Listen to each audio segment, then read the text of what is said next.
O God of earth and altar. Da-dum, da-dum, dum, dum.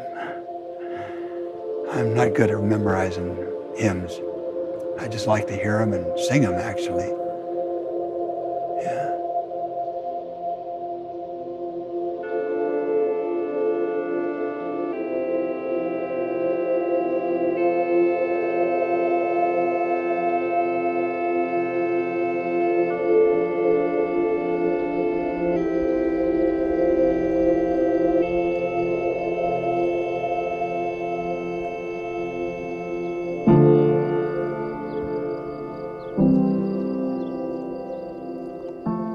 We were here one summer, and we had a visiting Kingfisher.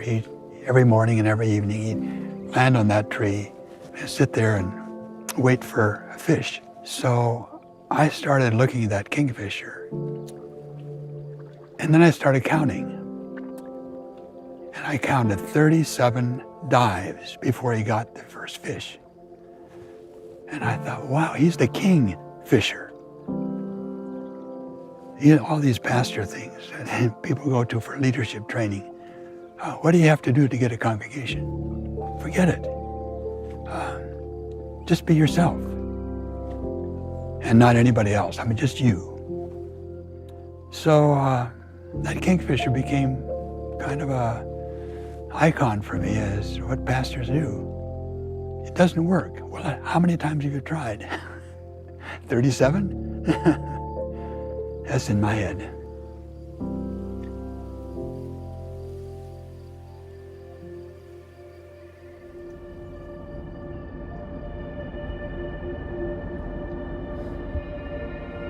When I was, I guess 10, 11 years old, every Saturday I would take my bike and go to the foothills and spend the day with some food, frying pan and 2 eggs and some bacon. But I did that for years. I was kind of a loner. The kids in the neighborhood called me Jesus Sissy. So I was glad to get away from them for a few hours. I always wanted a beard, but I became a pastor just during the days of the hippies. And everybody was really spooked about that, and the drugs and the sex and the beards. So I knew I couldn't wear a beard because I was in a new congregation. Nobody knew me. I was going to be a monk. I mean, in my head. I was in my senior year in college. My girlfriend said she wanted to go to this intervarsity meeting, and this young man was leading the singing. So I saw her, I spotted her in the second row. I just kept looking at him and thinking, I really liked his looks. I liked his smile, I liked the twinkle of his eyes when he smiled, and he smiled a lot. And I thought, I'm gonna have to start going back to InterVarsity. I said, Bob, I met a really nice girl. He said, what's her name? I said, Janice. Janice who? Oh, I didn't get her last name. You Christians, you are so stupid. How do you even manage to propagate?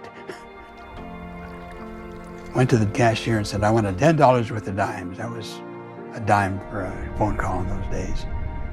And he pushed me into a phone booth and said, you start calling. Well, there were 67 stubs in Baltimore. He started at the top of the list and then down, kept going, and my dad's name was Vincent. So Vincent Stubbs, it was pretty far down.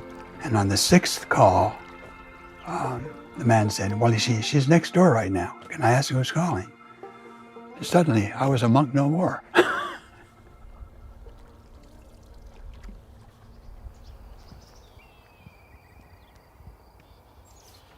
Our wedding. Do you remember this? Sure I do. Bride, Janice Enslow Stubbs. Groom, EUGENE Peterson. And I was feeling silly with all this attention. Yeah, I was nervous. So were your parents, remember? Yeah. There we are, the happy couple. He looks too young to be getting married.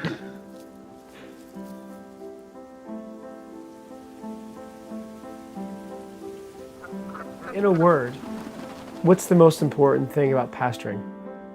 Well, relationship. If you really treat your congregation personally, relationally, you don't think of them as problems. So humility is a big part of this. But it isn't humility just as a word. It's a way of living your life in relationship to others without competing. And that's why a congregation is so important. This is one place which is kind of set up to do that. Many of us grow up ambitious. And the minute the ambition becomes competitive, then that's when it goes sour. And crown him Lord of all. You're a little flat. What?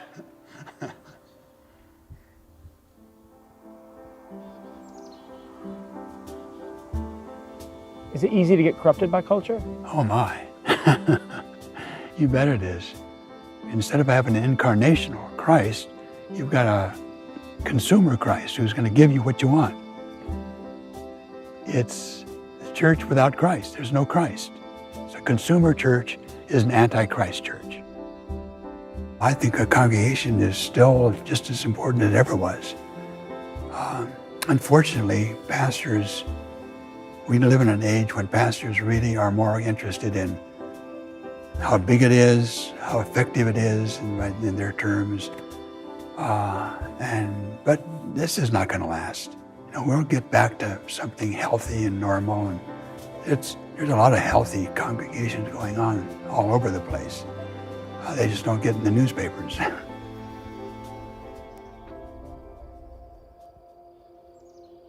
Did you pray with your kids growing up? Oh, yes. What did that look like? Well, we would pray at bedtime, mostly. And you realize I was doing this all alone. Because every evening, Eugene was out. Karen let him know that it had been so many nights that he had not been home. And so that kind of shook him. Yeah. Yeah, you can be married to the church. So I think things had to change. One Sunday, she came up to her dad before church and she said, "Daddy, I don't want to go to church today." And he put his arm around her and he says, "Oh, Karen, I feel that way sometimes too."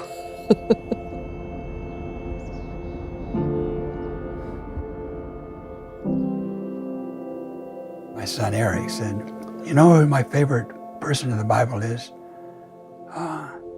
I said, "No." He said, "Jeremiah." And here's Jeremiah, the weeping prophet, and nobody likes him. He's a failure. And I said, "Why Jeremiah?" And Eric said, "Because he was also the son of a priest." When he said that, it just melted me. And I thought, I'm going to write a book about Jeremiah. What I missed most after I was no longer a pastor is the intimacy. The kind of intimacy that I was experiencing seemed to me to be unique to pastoral life, but I didn't notice until I left. And then I thought, oh, that's why I like being a pastor.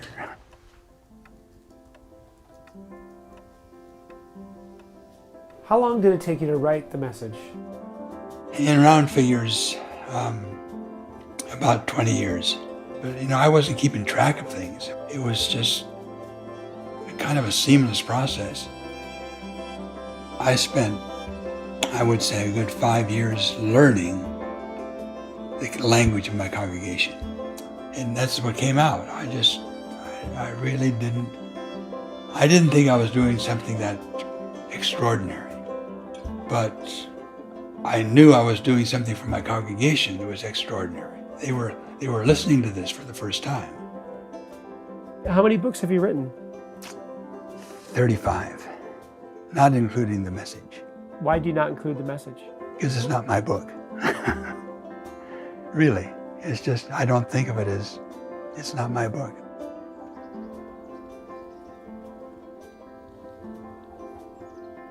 I always felt that I was more than a pastor's wife. I'm trying to write my story right now, and it's slow going because I'm not getting any help from anybody close by me.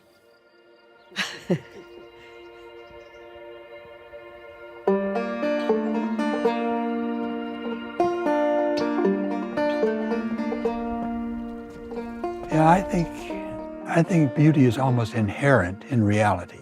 I think we're taking the stuff that God has created and letting it shape our lives, and that becomes art. That's the beauty. This quotation from Isaiah 53:2. He had no form or comeliness that we should look at him, and no beauty that we should desire him. A whiff, a beagle for beauty, I sniffed Monet's haystacks, Van Gogh's sunflowers, devoutly meditated Marilyn's breasts, watched Kingfishers, lost the scent. Art is making visible what's invisible in the life of faith. And that's the most important thing about faith. It's between you and me and God. But you can't see it. But you can see when it's not there. There's no relationship, or there's criticism, or there's anger or something. And I just think that word between is just a really powerful concept to understand the nature of what we're at all this time. Did you like doing communion? I did, yeah. Which part did you like best? I just like the whole Eucharistic symbolism. It keeps us in touch with the Incarnation. It's not just ideas, it's getting into your gut. Yeah. The minute we try to spiritualize Jesus, we become, the fancy word for it is Gnostics. We just, it's an idea, just a truth. But there's no flesh to it. You're the flesh. I'm the flesh. Jesus is the flesh. What would be the characteristics of a saint? Humility, number one. Unpretentiousness, having no idea that they're a saint.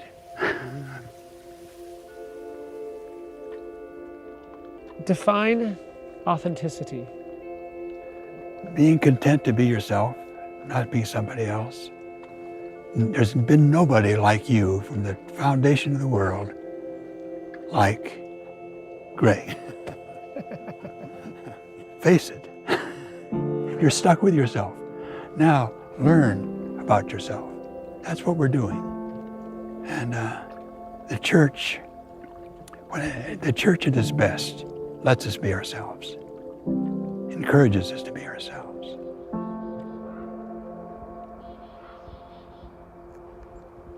Kiss the leper's wound, taste honey. Touch the blind eye, learn Braille. Keep vigil at the cradle, change diapers. Drink tears from the chalice, live Eucharist.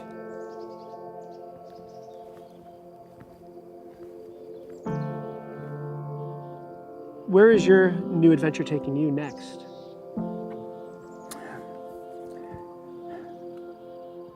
I'm getting old. I've never felt old before. Does death concern you? Not really. No, not really. Jan and I talk about it sometimes. We sit out here and talk about it sometimes. I don't think so. Yeah. What are you looking forward to in the future? Heaven. We're going to hold hands and walk into heaven together. That's what we'd like. I don't think I have any regrets. I wouldn't know what else to do. I'm just grateful. Grateful is the word I think I would use. That I've been able to live my life feeling like Eugene, not somebody else. Yeah.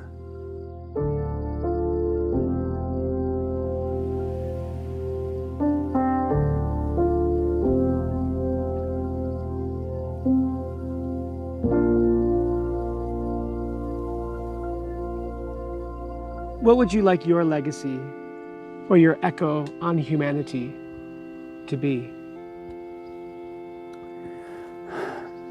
This might sound unrealistic, but it's my hope. I hope I could be part of changing the pastoral imagination of American pastors. Happened on found things, found in gutters, found on a cross, found under a stone, heard in the rustling grass, heard in a tongue stammering sabachthani, found when I wasn't looking, heard when I wasn't listening, found beauty.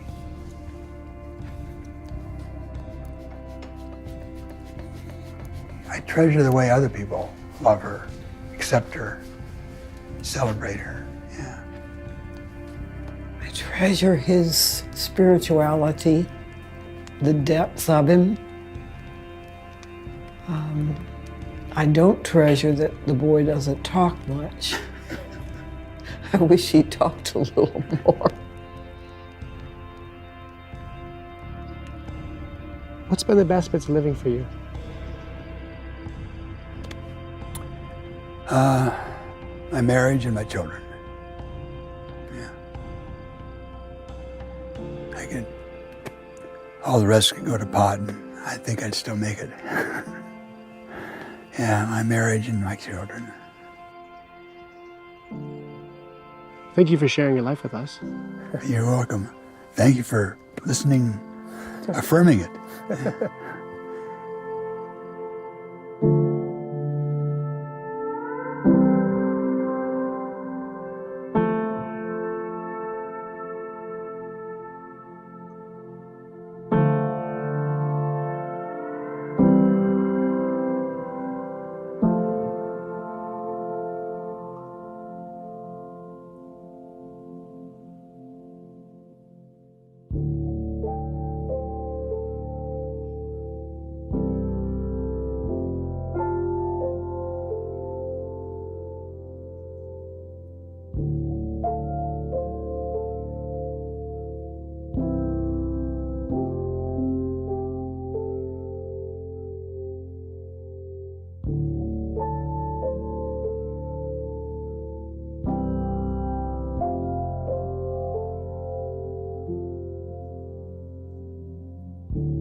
What are we doing?